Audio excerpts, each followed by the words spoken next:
Parameters, settings, general operations, circumference holes processing. Set display unit, blah, blah, blah. Select piece, obviously, XY. Press up or down to select XY place. PCD, XY. Enter. Then mix dry ingredients into bowl and beat till... I thought my English was bad.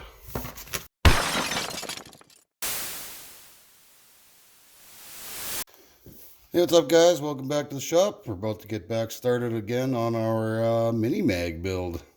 So I've gone ahead and selected 1024 socket head cap screws in stainless, because I think stainless would be better for aluminum anyway. And I have actually, there's no cooking in this book.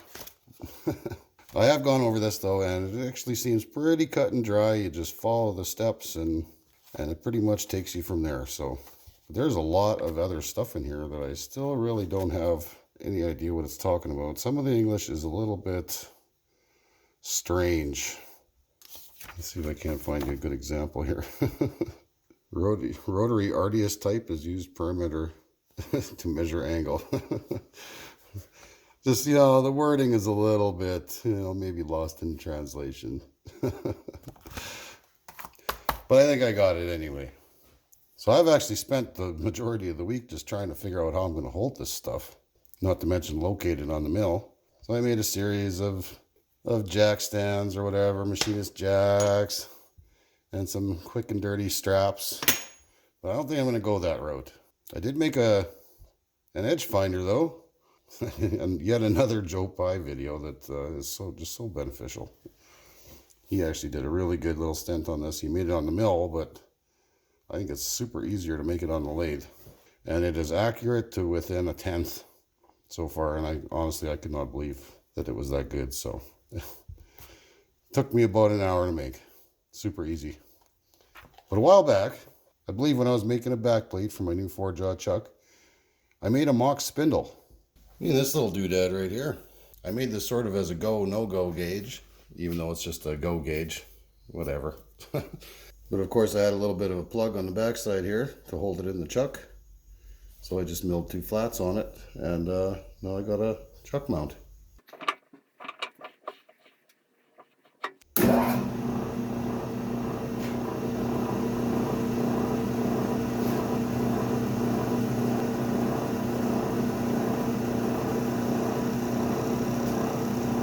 Okay, throw that off.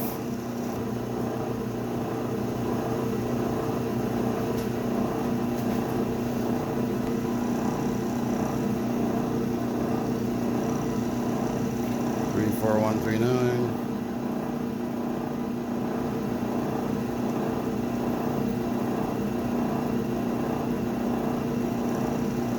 Three, 4, 1, 3, 9. Excellent. X half. Will be our 0 on the x-axis for the center of the part.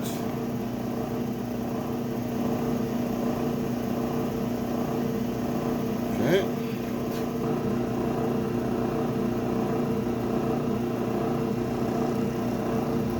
Zero our y-axis.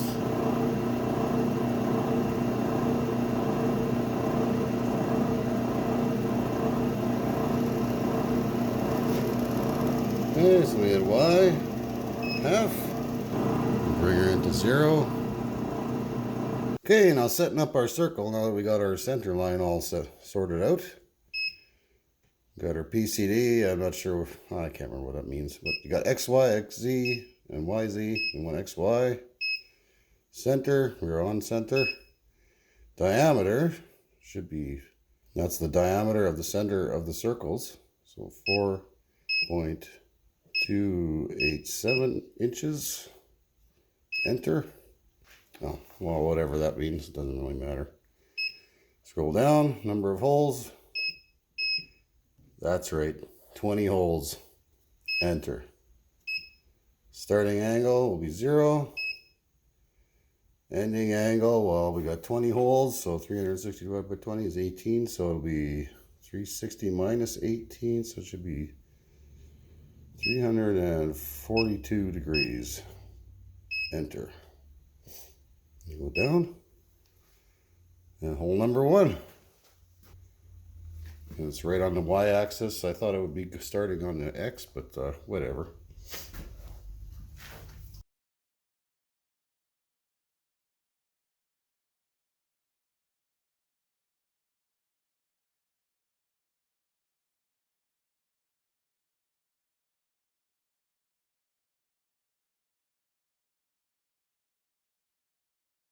All right, that should be our first hole. Let's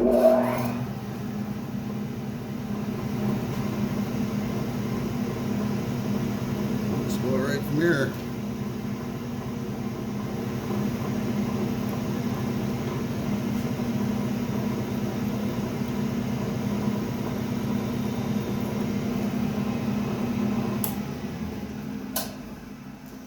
I think it's probably going to take me a minute to get into the swing of this. What I'd like to do, these are going to be through holes, and I'm hoping I don't mess up the jaws of my chuck here.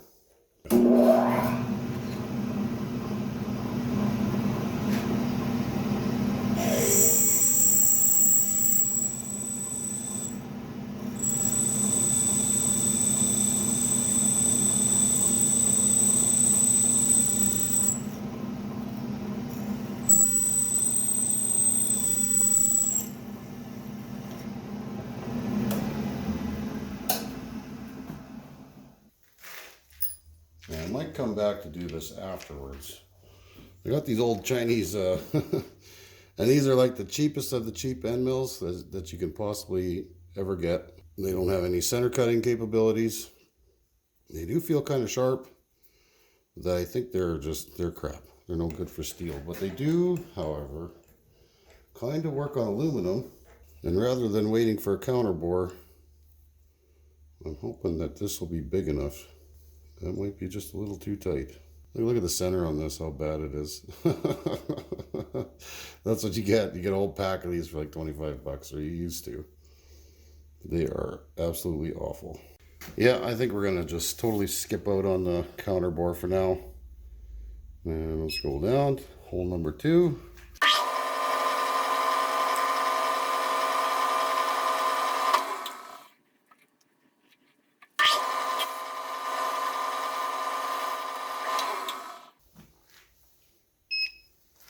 Next one.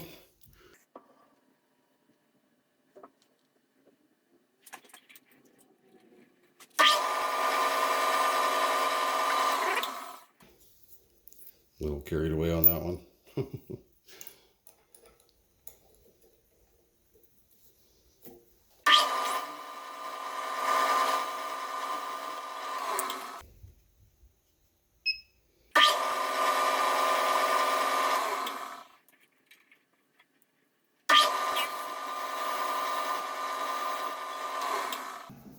Well, so far those are looking nice and uniform.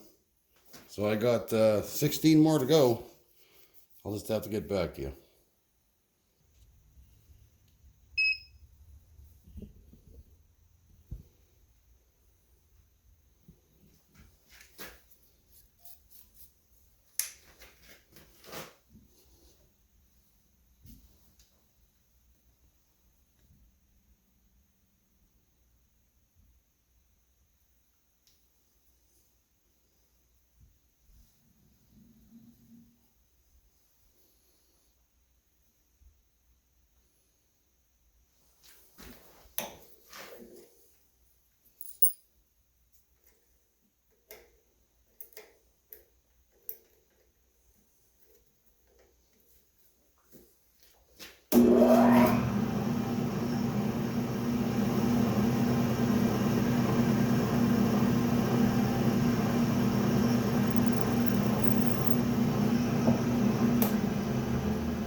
There you have it, a 20 bolt hole circle.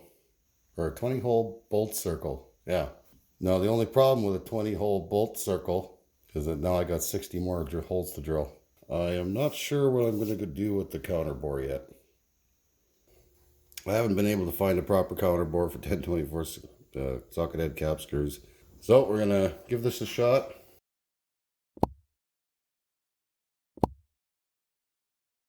And we're going to plunge this straight in there until the head sits relatively flush. And then I'm going to lock in the stop up here, and hopefully it's all repeatable still. I don't got any more material for this, so let's hope this doesn't bugger up.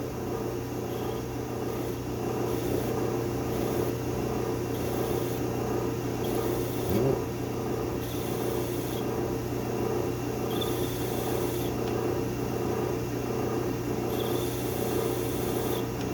This seems okay.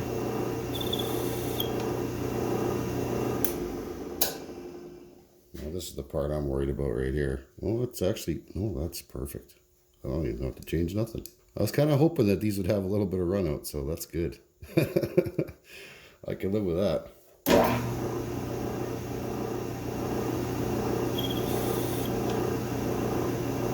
Not really looking at the depth here. Probably should. It just gets very hard to measure at a certain point because I don't got the room for it.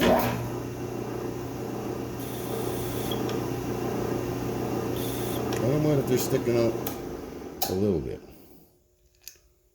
No more than that yet.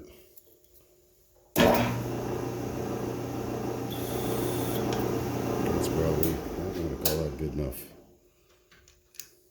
Yeah, we want to stick out just a bit for texture purposes. I like it. All right, our depth is set.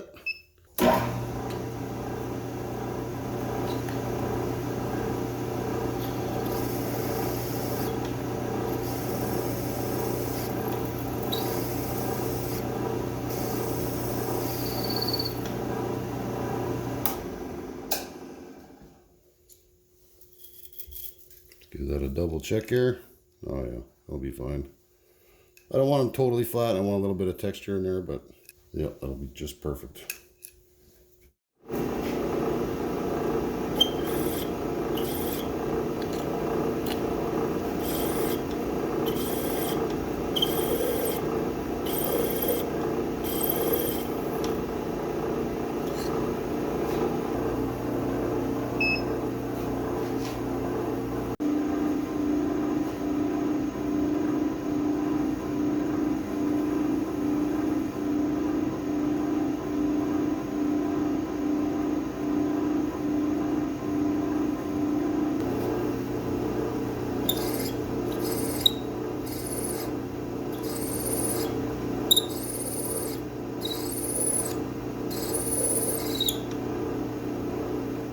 Well, that pretty much sums that up. Thank God that I didn't have to do some weird crap to get that to work. But no, that's, I just wanted them just protruding just a little bit, just for aesthetic reasons.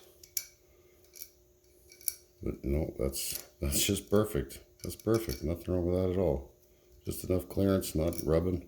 Oh, thank God I don't have to turn down 40 little screws. Alright guys, there's our, what I'll call bead lockers, I guess. They turned out really well. I was really glad this cheapo Amazon special end mill worked out pretty good. The lack of concentricity gave it just enough clearance to make a very nice counter bore on there. So the counter bores generally are 328 thousandths. And that's what that end mill is doing. That's a 5/16 end mill. So it's giving me just enough. See? The exact amount that I wanted, in fact. So I'm quite happy with how that turned out. Now, we get to do the even more tedious part. You get to drill and tap a whole bunch of holes. And since everything's saved on our DRO, I should be able to just find center again on this and just copy the bolt hole pattern that's saved on the DRO, in theory.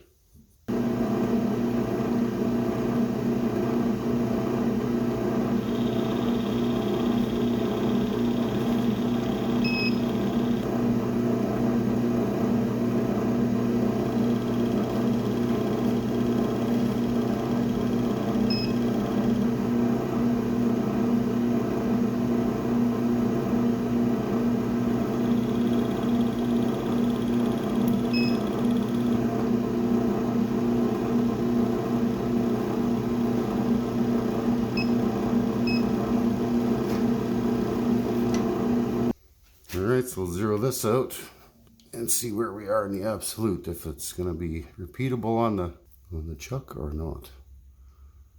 Because we got to follow that same bolt hole pattern. Otherwise it won't work. All right, close enough. Now we switch over to increment or ABS, absolute. And we're pretty much dead nuts. So that's pretty good.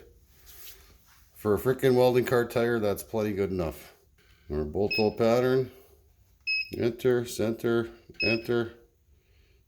Everything's still the same. And just continue on like we did before. So I got a whole bunch of holes to drill. 40 to be precise. And drilling and tapping. Yeah, this is a tedious one.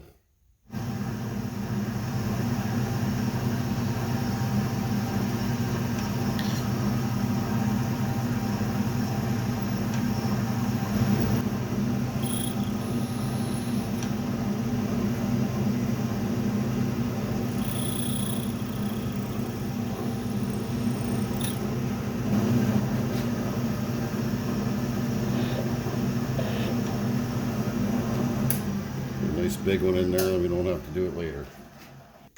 Last one. Boy, that was super tedious. That's only the first one. I think I'm going to forego the whole chamfering on the mill and just use the hand drill for this. Because this is just this will just be, you won't see that ever anyway, so.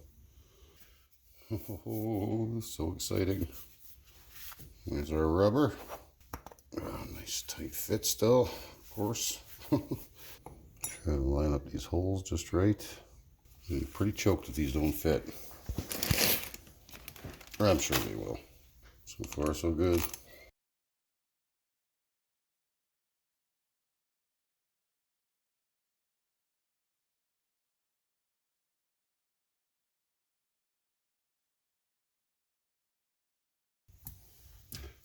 I think what we need is a drill. Give me a second here.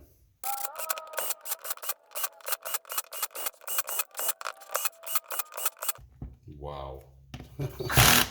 That is freaking crazy. Maybe a little overkill on the bolts, but who cares? That's I'm liking that. Well, bolt holes are perfect. Still got one to go.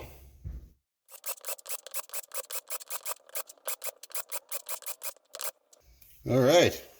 That was just to deburr the tops there so everything sits nice and flat. Man, that is a lot of tapping holes. I gave this other tire a little bit of tire shine. She was looking a little bit peaked. She just squeezes in there just like it's supposed to. There we go. It's a very snug fit. Very snug. That was just a perfect fit.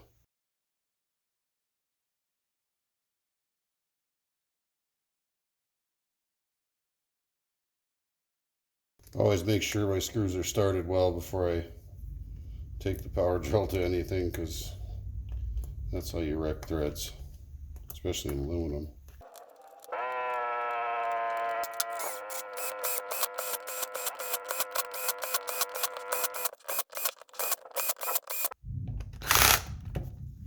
There we go.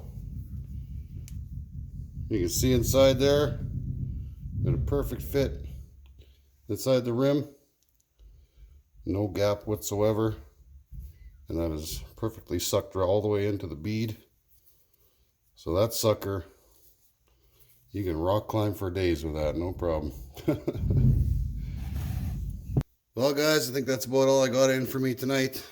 Next time around, we'll get the shaft turned up and get the center caps made up, and we'll weld that sucker bound to the cart finally. So until then, I'll see you next time. Peace out.